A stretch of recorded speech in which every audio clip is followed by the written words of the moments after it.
Kita akan menuju ke informasi berikutnya, Saudara. Badan Pertanahan Nasional belum dapat melayani perpanjangan sertifikat hak guna bangunan di daerah istimewa Yogyakarta karena status tanahnya diklaim milik Panitikismo Kasultanan Yogyakarta. Setelah ditelusuri, ternyata tanah tersebut adalah tanah negara sehingga permohonan perpanjangan hak guna bangun harus segera diselesaikan mengacu pada peraturan perundang-undangan. Sertifikat hak guna bangunan tidak bisa diperpanjang jika tanah tersebut adalah Sultan Ground atau Pakualaman Ground. Namun jika tanah dalam sertifikat tersebut adalah tanah negara, maka sertifikat HGB wajib diperpanjang sesuai amanat peraturan perundang-undangan. Ketua Gerakan Jalan Lurus Rianta usai menghadiri silaturahmi dengan jaringan Badan Eksekutif Mahasiswa se-DIY menjelaskan, dalam pertemuan itu isu pertanahan ikut dibahas, diantaranya seperti kasus perpanjangan sertifikat HGB hingga munculnya gugatan Kasultanan terhadap PT KAI.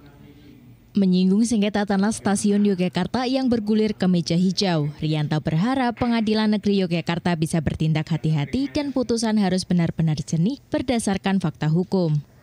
Ia berharap pengadilan tidak menjadi alat legitimasi yuridis pihak manapun, sebab dalam berbagai kasus sengketa tanah, seringkali mafia tanah memakai tangan pengadilan. Terdapat beberapa regulasi sebelumnya yang perlu diperhatikan, antara lain mulai 24 September 1980 atau 20 tahun setelah Undang-Undang Nomor 5 Tahun 1960 tentang pokok-pokok agraria. Semua tanah bekas hak barat dan lain-lain menjadi tanah negara. Pemberlakuan sepenuhnya di DIY ditandai dengan terbitnya Kepres Nomor 33 Tahun 1984, SK Menteri Dalam Negeri Nomor 66 Tahun 1984, dan Perda DIY Nomor 3 Tahun 1984. Saya berharap pengadilan untuk bagaimana menegakkan hukum secara baik, menegakkan hukum secara konsisten, jangan main-main, karena ini berkaitan dengan satu persoalan keadilan masyarakat. Dialog ini membuka wawasan bagi mahasiswa untuk belajar mengenai undang-undang pertanahan.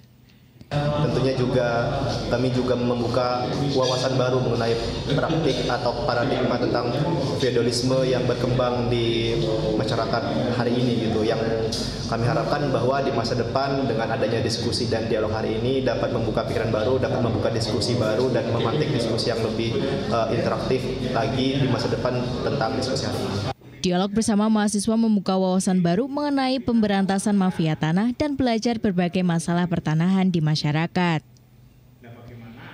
Demikian Agung Nugroho dan Arif Heriawan, TVRI Yogyakarta, melaporkan.